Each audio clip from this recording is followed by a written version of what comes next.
இன்னைக்கு IPL match யாருக்குன்னு பார்த்தீங்கன்னா டெல்லி கேபிட்டல்ஸ் வெர்சஸ் எஸ்ஆர்ஹெச் ஆடுறாங்க. இன்னைக்கு எங்கே ஆடுறாங்கன்னு பார்த்தீங்கன்னா டெல்லி கேபிட்டல்ஸ் ஃபர்ஸ்ட் மேட்ச் வந்து அருண் ஜேட்லி ஸ்டேடியத்தில் ஆடுறாங்க. இதான் வந்து first match Delhi Capitals Arun Jaitley ஸ்டேடியத்தில் ஆடுறது.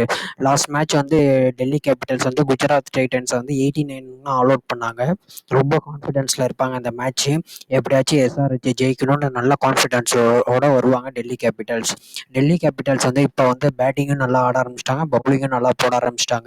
பட் ஆனால் இன்னும் கொஞ்சம் பேட்டிங்கும் நல்லா ஆடணும். பரவாயில்ல, எல்லாமே இப்போ கவர் பண்ணிட்டு வந்துட்டு இருக்காங்க. பாயிண்ட்ஸ் டேபிள்லையும் 6 பாயிண்ட்ஸ் வந்துட்டாங்க. நல்லா இப்போ நல்லா விளாண்டுட்டு வந்துட்டு இருக்காங்க டெல்லி கேபிட்டல்ஸ். டெல்லி கேபிட்டல்ஸ் வந்து இன்னைக்கு அருண் ஜேட்லி ஸ்டேடியம் வந்து ரொம்ப சின்ன ஸ்டேடியம். நல்லா பவுலிங் போட்டே ஆகணும். பவுலிங்லலாம் கொஞ்சம் சொதப்புனாங்கன்னா டெல்லி கேபிட்டல்ஸ் வந்து முடிஞ்சு போயிடும் அவங்களுக்கு. வந்து இப்போ வந்து டேவிட் வார்னர் வந்து இன்னைக்கு எஸ்ஆர்ஹெச்சோட விளையாட வரான் என்னன்னு தெரியல. ஏன்னா எஸ்ஆர்ஹெச்சுக்கும் அவருக்கும் பெரிய ரைவலரி இருக்கு. கண்டிப்பாக இன்னைக்கு டேவிட் வார்னர் விளையாடுவார் தான் நினைக்கிறேன். ஏன்னா போன மேட்ச் குஜராத் டைட்டன்ஸ் மேட்ச்சுக்கு வந்து டேவிட் வார்னர் விளாட்ல. டெல்லி கேபிட்டல்ஸ்க்கு இந்த மேட்ச் கண்டிப்பாக அவருக்கு சான்ஸ் கொடுப்பாங்கன்னு நினைக்கிறேன். கொடுப்பாங்களா என்னன்னு தெரில.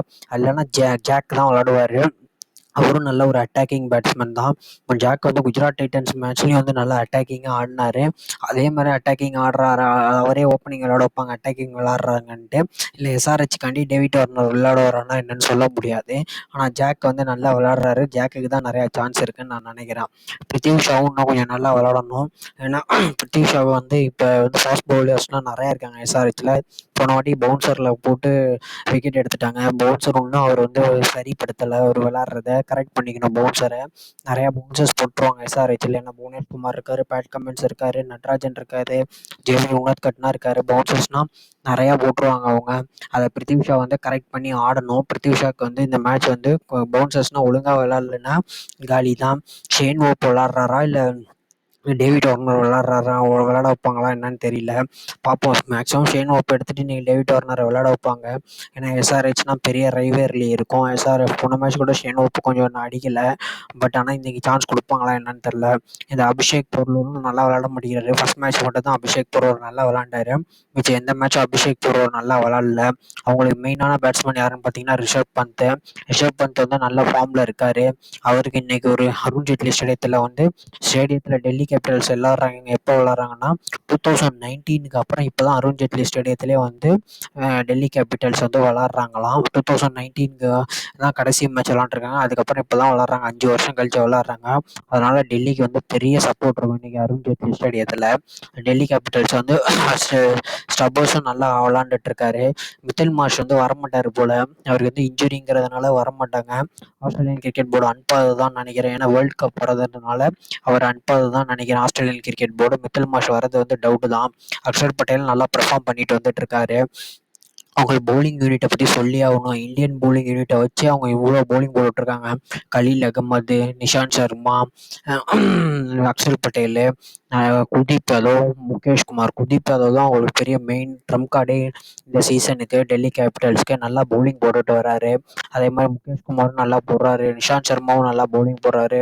கலீல் அகமது சூப்பராக பவுலிங் போட்டுட்டு வராரு. அவர்னா லீடிங் விக்கெட் டேக்கர்ஸில் இருக்கார் கலீல் அகமது. அக்ஷர் பட்டேலும் நல்லா பவுலிங் போடுறாருங்க. டெல்லி கேபிட்டல்ஸ் டீம் வந்து போனாட்டி ஸ்டப்பர்ஸ் கூட நல்லா ஸ்பின் பவுலிங் போட்டு ஒரு 2 விக்கெட் எடுத்தாங்க. இன்றைக்கி டெல்லி கேபிட்டல்ஸ் வந்து எப்படி அவங்க எஸ்ஆர்ஹெச்சை வந்து ரெஸ்ட்ரிக்ட் பண்ணுவாங்கன்னு தெரில. ஆனால் இன்றைக்கி டெல்லி கேபிட்டல்ஸ் வந்து எஸ்ஆர்ஹெச்சை வந்து கொஞ்சம் ரெஸ்ட்ரிக்ட் பண்ணி தான் ஆகணும். அருண் ஜேட்லி ஸ்டேடியத்தில் விளாட்றாங்க. பார்ப்போம் டெல்லி கேபிட்டல்ஸ் வந்து எப்படி அவங்க எஸ்ஆர்ஹெச்சை வந்து ரெஸ்ட்ரிக்ட் பண்ணுறாங்களா இல்லையான்ட்டு. அடுத்தது நம்ம எஸ்ஆர்ஹெச் டீம் பார்த்தோம்னா எஸ்ஆர்ஹெச் டீமுக்கு வந்து இன்றைக்கி அருண் ஜேட்லி ஸ்டேடியங்கிறதுனால ரொம்ப பிடிச்சிரும். கால்சன், டிராவஸ் ஹெட்டு, அபிஷேக் சர்மாக்கெலாம் ரொம்ப ஈஸியான கிரவுண்டு கிளியர் பண்ணுறதுக்கு. பெங்களூரோட கொஞ்சம் சின்ன கிரவுண்டுன்னு நினைக்கிறேன் டெல்லி. இல்லை, பெங்களூரோட கொஞ்சம் லைட்டாக பெருசுன்னு நினைக்கிறேன். அதை பார்த்தா தான் தெரியும். அதனால் இதில் விளாட்றதுக்கு எஸ்ஆர்ஹெச் பிளேயர்ஸ்க்கு வந்து எல்லாருமே ரொம்ப ஆர்வலாக இருப்பாங்க. ரொம்ப சூப்பரான பேட்டிங் லைனப் எஸ்ஆர்ஹெச்சுக்கு. அபிஷேக் சர்மாவும் கிளியர் பண்ணிடுவார், டிராவஸ் ஹெட்டும் கிளியர் பண்ணிடுவார், மார்க்ரம் கிளியர் பண்ணிடுவார், கால்சனும் கிளியர் பண்ணிடுவார். இந்த ரெட்டி இப்போ நிதிஷ்குமார் ரெட்டியும் சூப்பராக விளாண்டுருவார். அபுல் சமூத் அவரும் கிளியர் பண்ணிடுவார். இப்போ இவங்க பேட்டிங்கை பார்த்தீங்கன்னா சொல்லிகிட்டே போகலாங்க. யாருக்காச்சும் 2 பேருக்கு கிளிக் ஆனாலே இன்னைக்கு 200 ரன் அடிச்சிடுவாங்க. ஏன்னா அது மாதிரியான கிரவுண்டு இன்னைக்கு டெல்லி கேபிட்டல்ஸில் விளாட்றது அருண் ஜேட்லி ஸ்டேடியத்தில். அதனால் அவங்களுக்கு வந்து எந்த பிரச்சனையும் இருக்காது. நல்ல பேட்டிங் ஆட வச்சுருக்காங்க எஸ்ஆர்ஹெச். பவுலிங்கும் வந்து பேட் கமின்ஸ் இருக்கார், சூப்பராக பவுலிங் போட்டுட்ருக்காரு இந்த சீசனில். அவரும் சூப்பராக பவுலிங் போட்டுட்ருக்காரு. புவனேஷ் குமாரும் சூப்பராக பவுலிங் போடுறாரு. நட்ராஜனும் நல்லா பவுலிங் போடுறாரு. உனத்கட்டும் நல்லா பவுலிங் போடுறாரு. இன்னும் உமர் மாலிக்குக்கே சான்ஸ் கிடைக்கலன்னா அப்போ அவங்க பவுலிங் யூனிட் வந்து எப்படி இருக்குன்னு பார்த்துக்குங்க. அப்புறம் மயங்க் மயங்க் மார்க்கண்டேவும் ஸ்பின் பவுலிங் அட்டகாசமாக போட்டுட்டு வராருங்க. அவங்களுக்கு வந்து ஒரு நல்ல பவுலிங் யூனிட். எஸ்ஆர்ஹெச் பார்த்தீங்கன்னா overall batting bowling allrounder. Nitish Kumar ரெட்டியும் பவுலிங் போடுவார், மீடியம் பேஸ் போடுறாரு. எல்லாமே கவர் பண்ணி வச்சுருக்காங்க. சூப்பராக இருக்குது இன்றைக்கி வந்து பார்த்தீங்கன்னா எஸ்ஆர்ஹெச் டீம் வந்து இந்த வாட்டி பிளே ஆஃப்னா கண்டிப்பாக குவாலிஃபைட் ஆயிரும். அதில் எந்த டவுட்டும் இருக்காது. பேட்டிங் பவுலிங் ஃபீல்டிங் எல்லாமே கரெக்டாக வச்சுருக்காங்க ஆஸ்பெக்ட்ஸு. பேட்டிங்கில் ஒரு 5 பேர் டாப் ஆர்டர் பயங்கரமாக வச்சுருக்காங்க. பவுலிங்லேயும் ஒரு 5 பேரை பயங்கரமாக வச்சுருக்காங்க எஸ்ஆர்ஹெச். நல்லாயிருக்கும் மேட்ச் இன்னைக்கு. ஆனால் இன்னைக்கு எஸ்ஆர்ஹெச் வர்சஸ் டெல்லி கேபிட்டல்ஸில் இப்போ என்னோட ப்ரெடிக்ஷன் பார்த்தீங்கன்னா நான் எஸ்ஆர்ஹெச்சுக்கு வந்து 70 கொடுத்துருவேன். ஏன்னா கிரவுண்டு வந்து ரொம்ப சின்னது Delhi Capitals ground, Arun Jaitley stadium. அதனால் நான் எஸ்ஆர்ஹெச்சுக்கு வந்து 70 கொடுப்பேன். 30 வந்து டிசிக்கு கொடுப்பேன். ஏன்னா டிசி வந்து நல்ல பவுலிங் இருக்குது. ஸ்டார்டிங்லேயே டிராவல்ஸ் ஹெட், அபிஷேக் சர்மா விக்கெட்டெல்லாம் எடுத்துட்டாங்கன்னா கொஞ்சம் சான்ஸ் உண்டு. இல்லை எடுக்கலை இருந்தாங்கன்னா மாட்டிக்குவாங்க.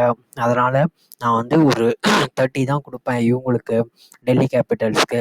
பார்ப்போம் எப்படி இன்றைக்கி மேட்ச் போக போகுதுன்ட்டு.